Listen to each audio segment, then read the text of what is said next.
Good morning વિદ્યાર્થી મિત્રો. સ્વાધ્યાય 1.4 ને આપણે આગળના વિડીયોમાં અધૂરું છોડ્યું હતું, તો હવે આપણે એને આગળ વધારીએ અને પૂરું કરીએ. બરાબર છે. આ દાખલામાં આપણને શું કહ્યું છે? દાખલા નંબર 7. જો a બરાબર x જ્યાં x એ પ્રાકૃતિક સંખ્યા હોય, એટલે કે ગણ a જે છે પ્રાકૃતિક સંખ્યાઓનો ગણ છે, b યુગ્મ પ્રાકૃતિક સંખ્યા એટલે કે બેકી સંખ્યાઓ, c અયુગ્મ એટલે કે એકી સંખ્યાઓ અને d અવિભાજ્ય સંખ્યાઓનો ગણ છે. આટલું તમને આપ્યું છે. હવે તમારે આ જે કીધું છે એ શોધવાનું છે. સૌથી પહેલું કામ આપણે શું કરીએ? સૌથી પહેલું કામ એ કરીએ આપણે કે આપણે બધા ગણને યાદીની રીતમાં લખી દઈએ. તો ચાલો, ગણ a બરાબર શું થશે? તો સર ગણ એમાં પ્રાકૃતિક સંખ્યા છે એટલે 1 2 3 4 અને અનંત સુધી. ઓકે, આ ગણ એના સભ્યો થઈ ગયા. ગણ બીમાં કયું છે? યુગ્મ પ્રાકૃતિક સંખ્યા. બરાબર, યુગ્મ પ્રાકૃતિક એટલે બેકી સંખ્યા. તો 2 4 6 8 ડોટ ડોટ ડોટ. ગણ સીમાં અયુગ્મ પ્રાકૃતિક સંખ્યા. અયુગ્મ પ્રાકૃતિક સંખ્યા એટલે 1 3 5 7 ડોટ ડોટ ડોટ. અને ગણ ડી પણ આપ્યો છે, એની પણ વાત કરી લઈએ. એમાં તમને અવિભાજ્ય સંખ્યાઓ કહી છે. તમને ખબર હોવી જોઈએ અવિભાજ્ય સંખ્યા કોને કહેવાય? જે સંખ્યાને કોઈ બીજી સંખ્યા વડે ભાગી ન શકાય, બરાબર, એના સિવાયની કોઈ બીજી સંખ્યા વડે ભાગી ન શકાય, એ અવિભાજ્ય સંખ્યા કહેવાય. અને બીજી એક બહુ મહત્વની વસ્તુ, એક એ એવી સંખ્યા છે કે જે વિભાજ્ય પણ નથી અને અવિભાજ્ય પણ નથી. તો આપણે સ્ટાર્ટ કરીશું 2 થી. 2 છે, 3 છે, 4 ને 2 વડે ભાગી શકાય એટલે ના આવે. 5 છે, 7 છે, બરાબર છે. ઓકે, તો આ બધી અવિભાજ્ય સંખ્યા થઈ ગઈ. હવે એક વસ્તુ તો સ્પષ્ટ દેખાય છે આપણને કે ગણ બી, ગણ સી અને ગણ ડી આ બધી જ ગણ એના ઉપગણો છે. એટલે આ દાખલાના સંદર્ભમાં તમે ગણ એને સાર્વત્રિક ગણ તરીકે લઈ શકો. પણ અહીંયા આપણને એનું નામ એ આપ્યું છે તો આપણે એને સાર્વત્રિક ગણ નહીં કહીએ, પણ તમે જોઈ શકો છો કે બી, સી અને ડીના સંદર્ભમાં ગણ એ આ બધા એના ઉપગણ છે, માટે સાર્વત્રિક ગણ કહેવાય. ઓકે, હવે આપણને કંઈક શોધવાનું કહ્યું છે. તો પહેલું કયું છે? a છેદ b. બરાબર. હવે મેં હમણાં જ તમને કહ્યું કે સ્પષ્ટ છે કે b જે છે એ એનો સબસેટ છે. બરાબર છે. તો તમને યાદ હોવું જોઈએ કે તમે જ્યારે a છેદ b કરશો તો તમે જ વિચારો a અને b માં કોમન શું છે? તો એમાં તો બધી પ્રાકૃતિક સંખ્યા છે, જ્યારે બીમાં માત્ર યુગ્મ પ્રાકૃતિક સંખ્યા છે. તો જ્યારે આ બંનેમાંથી કોમન સંખ્યા લઈશું તો યુગ્મ પ્રાકૃતિક સંખ્યા કોમન આવશે. તો આપણને જવાબ મળશે 2 4 6 અને 8. એટલે એનો મતલબ કે આપણને જવાબ શું મળ્યો? b. તો એ તો આપણે નિયમ શીખી ગયા છે, તમને ખ્યાલ છે. બરાબર. ઓકે, ચલો હવે આપણે બીજું જોઈએ. એમાં તમને a નો છેદ c સાથે કરવાનો કહ્યો છે. a નો છેદ c સાથે કરવાનો. ફરીથી એ જ વાત કે ભાઈ એમાં બધી પ્રાકૃતિક સંખ્યા છે, જ્યારે c માં માત્ર અયુગ્મ પ્રાકૃતિક સંખ્યા છે. તમે આ બંને ગણમાંથી જ્યારે કોમન સામાન્ય કંઈક લેશો તો અયુગ્મ પ્રાકૃતિક સંખ્યા કોમન આવશે. એટલે અહીંયા જવાબ આવશે 1 3 5 7 ડોટ ડોટ ડોટ. અને આને તમે લખી શકો c. ઓકે, ચલો ત્રીજું છે a નો છેદ d સાથે કરીએ. ઓકે, નો પ્રોબ્લેમ. ફરીથી એ જ વાત કે આ જે તમને અવિભાજ્ય સંખ્યાઓ કહી છે, આ બધી અવિભાજ્ય પ્રાકૃતિક સંખ્યાઓ જે છે એ પણ પ્રાકૃતિક સંખ્યાનો જ એક ભાગ છે. તો જ્યારે પણ તમે આ બંનેનો છેદ કરશો મારા વાલા મિત્રો, તો તમને જવાબમાં જ મળશે 2 3 5 7 ડોટ ડોટ ડોટ. અને એને તમે d તરીકે લખી શકો. મેં તો તમને આગળના વિડીયોમાં વારંવાર સમજાવ્યું છે કે કોઈ જો ગણ કોઈકનો ઉપગણ હોય તો છેદ કરવાથી નાનો ગણ મળશે, યોગ કરવાથી મોટો ગણ મળશે. આપણે શીખી ગયા. બરાબર. ઓકે, આટલું ક્લિયર થઈ ગયું. આગળ વધીએ. 3 ક્લિયર થયા. હવે ચોથું છે b છેદ c. બરાબર, b છેદ c. તો b અને c નો છેદ કરવાનો છે. તો ભાઈ આ યુગ્મ પ્રાકૃતિક બધી બેકી સંખ્યાઓ છે, આ અયુગ્મ પ્રાકૃતિક બધી એકી સંખ્યાઓ છે. અને જ્યારે એ બંનેનો છેદ કરીશું તો એ બંનેમાંથી જે કોમન હોય શું એ લઈશું. હવે આ બંનેમાં કોમન શું? તો બેટા આ બંનેમાં કોમન કંઈ જ નથી. આ બંને તદ્દન અલગ ગણો છે. બરાબર છે. તો અહીંયા આવશે ખાલી ગણ, સિમ્પલ. ઓકે, ચાલો પછી શું છે? હા, 5મો દાખલો, બી છેદ ડી. ઓકે, આ બેકી પ્રાકૃતિક સંખ્યા છે, આ બધી અવિભાજ્ય સંખ્યા છે. અવિભાજ્ય સંખ્યામાં એક જ એવી સંખ્યા છે જે અવિભાજ્ય પણ છે અને યુગ્મ પણ છે, એટલે કે બેકી પણ છે. કઈ સંખ્યા છે? 2. બરાબર છે. તો આ બંનેમાં તમે કંઈક કોમન લેશો તો બેટા તમને એક જ સંખ્યા મળશે. કોણ છે? 2. ઓકે, બરાબર. અને હવે છેલ્લું આપણે લઈએ કે જો તમે સી અને ડીનું છેદ કરશો, બરાબર, સી અને ડીનો છેદ કરશો તો આ બંનેમાં કોમન શું હશે? તો એક તો અયુગ્મ પ્રાકૃતિક સંખ્યા હોવી જોઈએ અને એ પણ પાછી કેવી હોવી જોઈએ? અવિભાજ્ય. બરાબર છે. તો એ બંનેમાં કોમન જો પહેલું તો 2 નહીં આવે, 3 આવશે, 5 આવશે, 7 આવશે. હવે આમાં 9 હશે પણ આમાં 9 નહીં હોય. કારણ શું? કેમ કે 9 એ અવિભાજ્ય સંખ્યા છે ને 3 વડે ભાગી શકાય છે, જ્યારે 9 એ અયુગ્મ પ્રાકૃતિક સંખ્યા પણ છે. બરાબર છે. પછી 11 આમાં પણ હશે અને આમાં પણ હશે. કેમ? કેમ કે 11 એ અયુગ્મ પ્રાકૃતિક સંખ્યા છે, સાથે સાથે એક અવિભાજ્ય સંખ્યા પણ છે. તો અહીંયા લખો 11 અને પછી લખી દો ... ઓકે, તો આ સી છેદ ડી થઈ ગયું. બરાબર, બહુ સરસ મજાનો દાખલો હતો. તમને બે મોટા જે ગણો છે એમની વચ્ચેનું કનેક્શન છેદ અને યોગ દ્વારા કેવી રીતે શોધવું એ સમજાવવાનો પ્રયત્ન કર્યો છે. આ દાખલામાં ખૂબ સારો દાખલો હતો. તમે આવી ઘણી બધી વેરાયટીના દાખલા જાતે બનાવીને અને પછી યોગ અને છેદ વિશે વિચારી શકો છો. ઓકે, ચાલો આગળ વધીએ. ઓકે, નીચેના ગણોની જોડીઓમાંથી કઈ જોડના ગણ પરસ્પર અલગ ગણ છે? પહેલો તો પ્રશ્ન થાય, ભાઈ અલગ ગણ કોને કહેવાય? તો બહુ સિમ્પલ જવાબ છે કે જે બે ગણોનો યોગ છેદ ખાલી ગણ હોય, એટલે કે એ બંનેમાં કંઈ જ કોમન ન હોય, એ બંનેની વહેનાકૃતિ ડિસજોઈન્ટ હોય, એટલે કે અલગ હોય, તો એવા ગણને આપણે અલગ ગણ કહીએ છીએ. તો બહુ સિમ્પલ નિયમ કે જો બે ગણનો છેદ ખાલી ગણ થઈ જાય તો આપણે કહીશું અલગ ગણ છે, અને જો ખાલી ગણ ન થાય તો આપણે કહીશું અલગ ગણ નથી. ઓકે, પહેલો દાખલો લઈએ કે ભાઈ 1, 2, 3, 4 અને એ અયુગ્મ પ્રાકૃતિક સંખ્યા છે 4 અને 6 વચ્ચેની. બરાબર, અયુગ્મ એટલે એકી પ્રાકૃતિક સંખ્યા. તો અહીંયા ગણ 1માં કયા કયા સભ્યો છે? 1, 2, 3 અને 4. બરાબર છે. અને બસ આટલા સભ્યો છે અને એનો છેદ કરીએ આપણે. છેદ કેમ કરવાનું? સર અહીંયા છેદ કરવાનું તો ક્યાંય કહ્યું નથી. બેટા બે ગણ અલગ ગણ છે એ ચેક કરવું હશે તો છેદ કરીને ચેક થશે. ઓકે, તો એનો છેદ હું આ ગણ સાથે કરું. એમાં અયુગ્મ પ્રાકૃતિક સંખ્યા એટલે કે એકી પ્રાકૃતિક સંખ્યા 4 અને 6 વચ્ચેની. 4 અને 6 પણ લેવાય પણ 4 અને 6 એકી પ્રાકૃતિક સંખ્યા નથી એટલે નહીં આવે. તો એનો મતલબ કે ખાલી એક જ સંખ્યા આવશે 5. હવે આ બંનેનો છેદ કરીશ તો એ આવશે ખાલી ગણ. માટે આ કયો ગણ થઈ ગયા? કયા ગણો થઈ ગયા? અલગ ગણો થઈ ગયા બંને. ઓકે, ચલો બીજું લઈ લઈએ. બરાબર છે. ઓકે, હવે આ બે ગણ તમને દેખાય છે. ગણ AEIOU એટલે કે અંગ્રેજી સ્વર. એનો છેદ કરીએ. ગણ CDEF. બંનેમાં કંઈ કોમન છે? હા સર છે, સ્પષ્ટ દેખાય છે. E કોમન છે. એનો મતલબ કે આનો જવાબ આવશે E. હવે આ ખાલી ગણ નથી માટે આ અલગ ગણ નથી. અલગ ગણો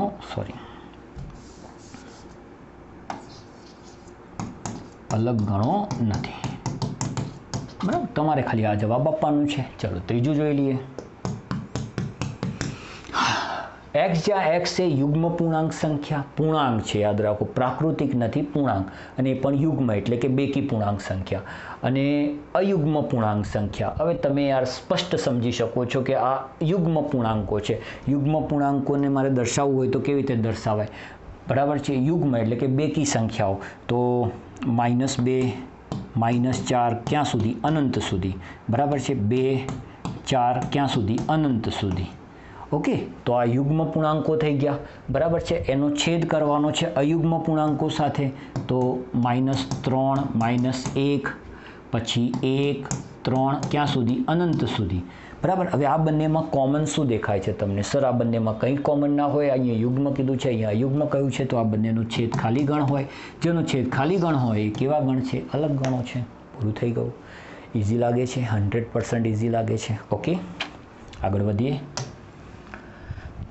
તફાવત ઘટના શીખી ગયા આપણે. તફાવત ઘટના બાદબાકી, બરાબર છે.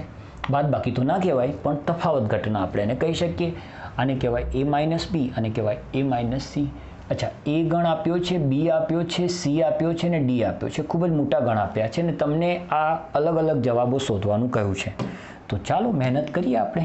મહેનત કરવામાં આપણે ક્યાં પાછા પડીએ છીએ. ઓકે, આ થઈ ગયું. આને થોડુંક આબુ કરી દઈએ કે જેથી દેખાય પરફેક્ટ. ઓકે, ચલો બરાબર છે. ઓકે, પહેલો દાખલો, એમાંથી બીના સભ્યો બાદ કરી દો. હવે એવા જ સભ્યો બાદ થાય જે બંનેમાં કોમન હોય. તો આ એમાંથી બીના સભ્યો બાદ કરવા છે તો બંનેમાં કોમન હોય એવો સભ્ય કયો દેખાય છે? સર, એક જ દેખાય છે, 12. તો જો હું એમાંથી બીના સભ્યો બાદ કરી દઈશ તો એમાંથી ખાલી 12 ઓછો થઈ જશે. તમે ધ્યાનથી જુઓ, બંનેમાં કોમન 12 છે, રાઈટ. અચ્છા, હવે એ અને સીમાં કોમન કયા છે? એ અને સીમાં કોમન જોઈ લઈએ આપણે. તો એ અને સીમાં કોમન છે 6, બરાબર છે. અને બસ બીજો કોઈ કોમન નથી. ઓકે, ચલો એ અને ડીમાં કોમન કયા છે? એ અને ડીમાં કોમન કયા છે? તો એ અને ડીમાં કોમન છે 5 નથી, ખાલી 15. યસ, ખાલી 15 એ અને ડીમાં કોમન છે. જોયું, આપણે પહેલાંથી શોધીને મૂકી દીધું. ઓકે, બી અને સીમાં કોમન કયા છે? બી અને સીમાં કોમન કયા છે? તો આ બી અને સીમાં કોમન છે, એક તો 4 છે, યસ, એક 8 છે, હા, પછી એક 12 છે અને એક 16 છે. જો આટલા બધા કોમન સભ્યો છે બી અને સીમાં, બરાબર. અચ્છા, બી અને ડીમાં કોમન કોણ છે? ચલો એ પણ ચેક કરી લઈએ. બરાબર, હું પહેલેથી જ બધું શોધીને મૂકી દઉં છું કે જેથી મારું કામ સરળ થઈ જાય. ભાઈ, બી અને ડીમાં કોમન કોણ છે? તો બી અને ડીમાં કોમન ખાલી છે 20 જ. ઓકે, અને હવે સી અને ડીમાં કોમન કયા દેખાય છે? તો સર, મને તો ખાલી અને ખાલી એક જ કોમન દેખાય છે, બરાબર છે. કયો કોમન દેખાય છે સર? 10. જો આ બંનેમાં કોમન છે 10. બસ આ શોધી દીધું આપણે. ઓકે, બહુ જ મહત્વનું કામ પૂરું કરી દીધું. હવે બાદબાકી ફટાફટ થશે. કલર બદલી દઈએ કે જેથી તમને સરસ રીતે દેખાય. ઓકે, ચલો એ માઇનસ બી. તો એમાં ને બીમાં જે કોમન છે તો બંનેમાં કોમન કલર રેડ છે, 12 છે, એટલે 12ને ઉડાવી દઉં તો બાકી રહેશે 3, 6, 9, 15, 18 અને 21. લો, આ એ માઇનસ બી મળી ગયું, બરાબર છે. ચલો બીજું જોઈ લઈએ, કયું છે? એ માઇનસ સી. તો એ અને સીમાં કોમન કોણ છે? તો એક જ છે, જો 6 છે. તો એમાંથી 6 ઉડાવી દઉં તો એ માઇનસ 6 મળશે. તો 3, 9, 12, 15, 18 અને 21, બરાબર છે. અને એ માઇનસ ડી, એ માઇનસ ડી, એ માઇનસ ડી. અચ્છા, એ અને ડીમાં કોમન કોણ છે? સર, એક જ છે, 15 છે, જો, બરાબર છે. તો એના સિવાયના સભ્યો લખી દઈએ તો 3, 6, 9, 12, સોરી, એ 12 લખવાના હતા, મેં 15 લખી દીધા, કોઈ જ વાંધો નથી. 12, 15 નથી લેવાના, 18 અને 21. કેટલું સિમ્પલ અને સરળ છે. ઓકે, ચલો હવે બી માઇનસ એ કરવાનું છે. બી માઇનસ એ કરી લઈએ. તો બી અને એમાં કોમન કોણ છે? બી અને એમાં કોમન 12 છે, આમાંથી 12 ઉડાવી દઈએ તો 4, 8, 16 અને 20. 4, 8, 16 અને 20. ઓકે, બી માઇનસ એ થઈ ગયું. અચ્છા, હવે સી માઇનસ એ કરીએ. પહેલાં આ બધું હટાવી દઈએ.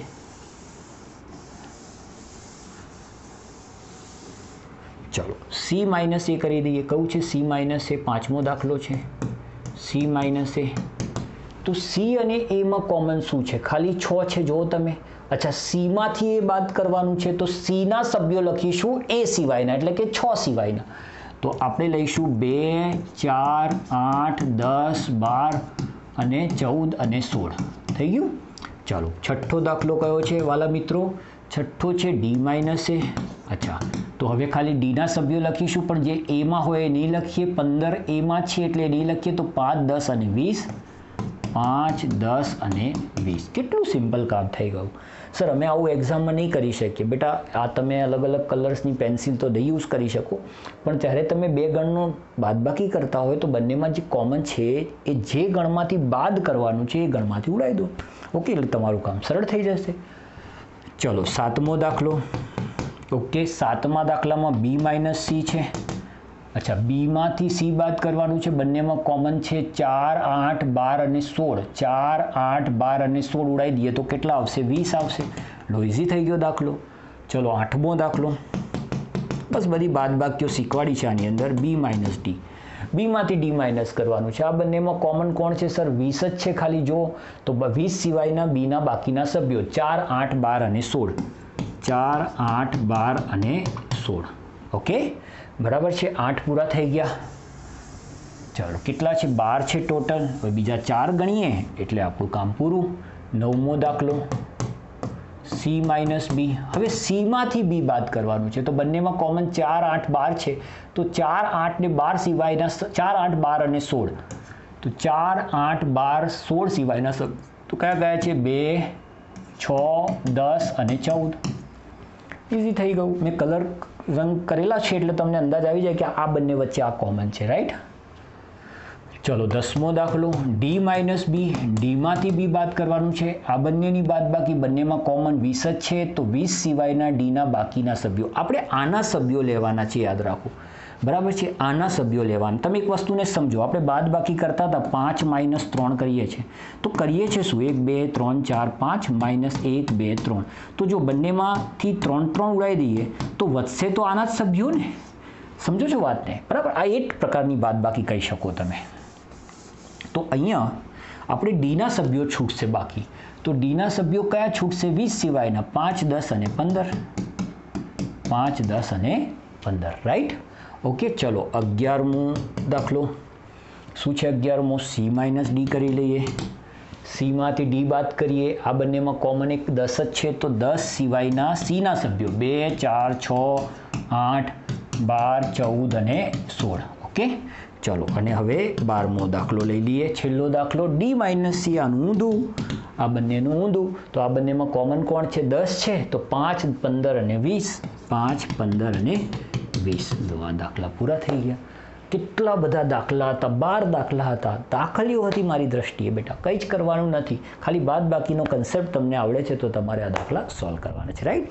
ચાલો આગળ વધીએ.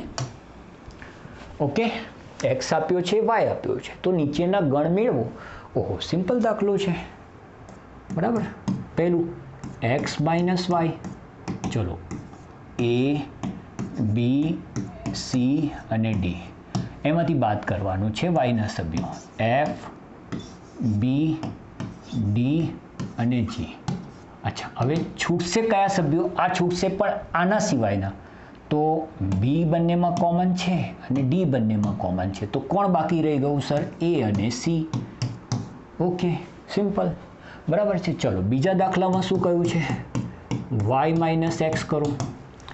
તો વાય પહેલાં લખાશે એફ, બી, ડી અને જી. એમાંથી એ બી સી ડી માઇનસ કરી દો. ઓકે, કોમન તો એ જ રહેવાના, બી અને ડી. તો કયા લખીશું? એસી લખીશું કે એફ જી લખીશું? સ્વાભાવિક છે, જે પહેલું ગણ છે એના શબ્દો લખીશું, એફ અને જી. ઓકે, અને છેલ્લું ત્રીજું છે એક્સ છેદ વાય. એને ઇન્ટરસેક્શન પણ કહેવામાં આવે છે, એક્સ ઇન્ટરસેક્શન વાય. હવે એક્સ ઇન્ટરસેક્શન વાય બંનેમાં કોમન હોય એવા તો એ તો આપણે 2 વાર દાખલો ગણ્યો, એમ જ આપણને ક્લિયર થઈ ગયું કે બંનેમાં બી અને ડી કોમન છે. આ દાખલો પૂરો થઈ ગયો. ઓકે, ઇઝીલી પૂરા થઈ રહ્યા છે સર દાખલા, ફટાફટ પૂરા થઈ રહ્યા છે. ઓકે, જો આર એ વાસ્તવિક સંખ્યાઓનો ગણ હોય, એટલે કે આર એ વાસ્તવિક સંખ્યાઓનો ગણ છે. ગણ વિશે મેં ચેપ્ટરની શરૂઆતમાં તમને સમજાવી દીધું. પ્રાકૃતિક સંખ્યાનો ગણ, પૂર્ણ સંખ્યાનો ગણ, પૂર્ણાંક સંખ્યાનો ગણ, સમય સંખ્યા, અસમય સંખ્યા. બરાબર છે? આ બધી સંખ્યાઓ વિશે મેં તમને શરૂઆતમાં સમજાવ્યું છે. અને ક્યુ એ સમય સંખ્યાઓનો ગણ છે. બરાબર છે? હવે તમને ખબર હોવી જોઈએ કે જે સમય સંખ્યાઓ છે એને આપણે ક્યુ વડે, સમય સંખ્યાના ગણને ક્યુ વડે દર્શાવીએ છીએ. અને જે અસમય સંખ્યાઓ છે, જેને આપણે ઇરેશનલ નંબર કહીએ છીએ, એને આપણે આઈ વડે દર્શાવીએ છીએ. અને જે વાસ્તવિક સંખ્યાઓ છે બેટા, વાસ્તવિક સંખ્યાઓ, રિયલ નંબર્સ, બરાબર છે, એ વાસ્તવિક સંખ્યાઓ ખરેખર સમય સંખ્યા અને અસમય સંખ્યાનો યોગ છે. સિમ્પલ ભાષામાં કહું તો વાસ્તવિક સંખ્યાઓનો ગણ કોને કહેવાય? તો એવો ગણ કે જેમાં સમય સંખ્યાઓ પણ છે અને અસમય સંખ્યાઓ પણ છે. ઓકે, હવે તમને શું કીધું છે કે r માઇનસ ક્યુ કરો. આનો મતલબ શું થયો? આનો સીધો મતલબ એ થયો કે વાસ્તવિક સંખ્યાઓમાંથી સમય સંખ્યા ઉડાવી દો. હવે તમે જાતે વિચારો કે વાસ્તવિક સંખ્યાઓમાંથી હું સમય સંખ્યાઓનો તફાવત લઈ લઉં, ડિફરન્સ લઈ લઉં, તો જે બાકી રહેશે કઈ સંખ્યા હશે? સર, અવાસ્તવિક સંખ્યાઓ. યસ, અને અવાસ્તવિક સંખ્યાને આપણે ઇંગ્લિશમાં શું કહીએ છીએ? Irrational number. એટલે એના ગણને આપણે આઈ તરીકે દર્શાવીએ છીએ. એટલે આ બંનેની બાદબાકી એ અસમય સંખ્યાઓનો ગણ થશે. અસમય સંખ્યાઓનો ગણ. ક્લિયર? સિમ્પલ, ઇઝી હતું સર. ઓકે, ચાલો છેલ્લો દાખલો 1.4નો આપણો છેલ્લો દાખલો. ઓકે, નીચેના વિધાનો સત્ય છે કે અસત્ય તે જણાવો. તમારા જવાબની યથાર્થતા ચકાસો. બધામાં મને એક શબ્દ કોમન દેખાય છે, અલગ ગણ. અલગ ગણ વિશે આપણે જાણી ગયા છે, તો આપણે તો ખાલી એટલું જ કહેવાનું છે કે આ સાચું છે કે ખોટું. ઓકે, અને અલગ ગણ કેવી રીતે નક્કી કરતા હતા? સર, સિમ્પલ છે. બે ગણનો છેદ જો 5 થતો હોય તો એ બંને અલગ ગણ છે, ને જો 5 ન થતો હોય તો એ અલગ ગણ નથી. ઓકે, આ બંનેમાં કંઈ કોમન છે? હા છે, 3 છે. જો બરાબર. હવે જો 3 કોમન છે એટલે કે આ બંનેનો છેદ ખાલી ગણ નહીં થતો હોય તો આ અલગ ગણ નથી. જ્યારે અહીંયા કહ્યું છે કે આ અલગ ગણ છે તો આ વિધાન ખોટું છે. ઓકે, ચલો આ બંનેની વાત કરીએ. આ બંનેમાં કંઈ કોમન? સર, જો એ છે, હા કોમન છે. કોમન છે તો ખાલી ગણ નથી, ખાલી ગણ નથી તો અલગ ગણ પણ નથી. માટે અહીંયા કહ્યું છે અલગ ગણ છે તો આ વિધાન પણ ખોટું છે. ઓકે, આ બંનેમાં કંઈ કોમન? સર, આ બંનેમાં કંઈ જ કોમન નથી. ડેટ મીન્સ કે આ બંનેનો તમે જ્યારે છેદ કરશો તો એ તમને 5 મળશે, અને જો 5 મળશે તો એ અલગ ગણ હશે. બરાબર, માટે આ વિધાન સાચું લાગે છે. ઓકે, ચલો 2, 6 અને 10, 3, 7 અને 11 આ બંનેમાં પણ કંઈ કોમન નથી. એટલે બંનેનો છેદ ખાલી ગણ થયો. ખાલી ગણ છે તો અલગ ગણ છે, ને અહીંયા કહ્યું છે અલગ ગણ, માટે આ વિધાન સાચું છે. ઓકે, તો જો મિત્રો, આપણે સ્વાધ્યાય 1.4 પણ પૂરું કરી લીધું. નવા વિડીયોમાં નવા ટોપિક સાથે કંઈક નવા ઉમંગ સાથે મળીએ છીએ. ત્યાં સુધી પ્રેક્ટિસ કરતા રહો. આવજો.